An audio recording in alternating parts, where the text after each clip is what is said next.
I was glad they kept fighting, and this team has a bunch of fighting, and we're still figuring out who we are. We knew we were going up against one of the best defenses in the league, and I felt, up till when John got hurt, he had 17 through 2.5 quarters. I felt like we're moving the ball pretty good. Our defense was playing well. We knew that kid was going to make some plays. We were expecting a game like this.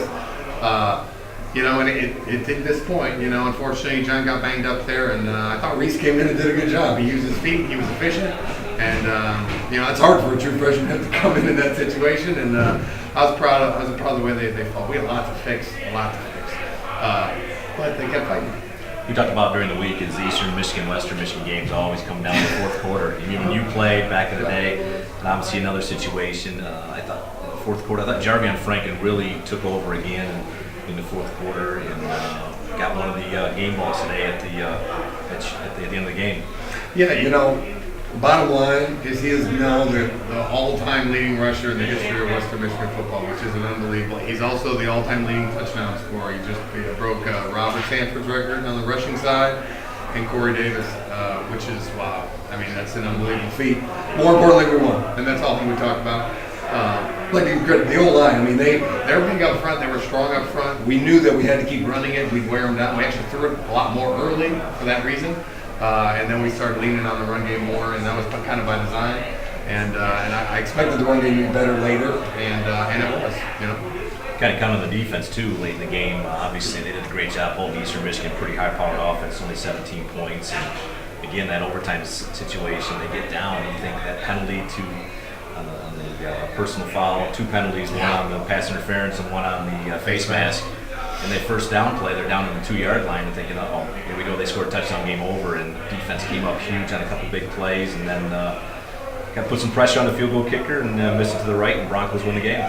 Yeah, it's not easy. Our guy, missed one too, and it's not an easy job. And, and I was happy he got to come back and hit our, Josh buried our extra point because that can get in your head. And, the defense, what a fight all game. I mean, even when we turned it over late, put us in a really bad situation. They tried to reverse first play. They lost 20 yards. They got us right back in the game. Reese led us on an unbelievable drive to give us a shot to win that game.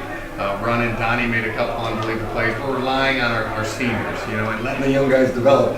But our seniors, Donnie, our linebackers, Dre Turner, we're leaning on them, and they're making plays for us. Back with Coach Lester in the locker room after a 2017 overtime win against Eastern Michigan. Talked about some of the individual performers. Talked about Ernsberger on offense. I thought, Sammy Beal back on defense, had a pick, did a nice job. The defense controlled, I think, the second half and led you to victory. Yeah, the best part about it was we had a couple rough drives in that second half. There's one time we had a pin and we let him. Derek did an unbelievable job of field position again.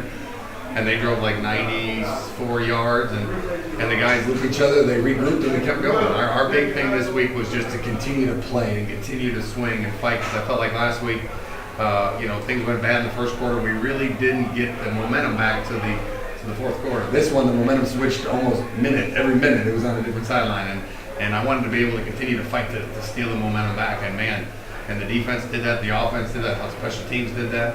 I was proud of the way they fought. John Washington goes down late in the game, and true freshman Reese Goddard comes in. Got a little playing time against a couple of opponents earlier in the season, but hadn't thrown a pass yet. And, what do you tell a true freshman quarterback who's got to go in with a tie game against Eastern Michigan with the Mid-American Conference season pretty much on the line? I told him the same thing I told John. I told him, if you're not having fun, I'm taking you out.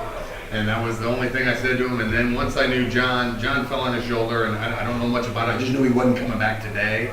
And I made sure I went over and told him that. Because sometimes in the back of you go in and think, oh, I only got a couple plays. You're just waiting for the starter to come back. So I went over to him and said, hey, listen, John's out for the day. This is your game to go win. So don't just try to buy time. Go make some plays, And he ran around a little bit like a freshman. Some designed for him because he's a great runner. And he'll get more and more comfortable as he goes. I don't know what'll happen. We'll figure that out. But I was just proud of his poise. He looked at the clock. We didn't have any delay of games.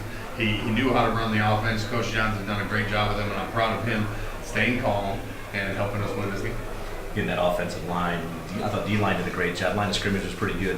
Chip Sikora for Caliendo, Novoselsky, Johnny Kenoy, Jerry. You got to mention my name, and Donnie Ernsberg and Odell Miller don't get a lot of credit sometimes, but they really controlled the second half and let the Broncos to the victory.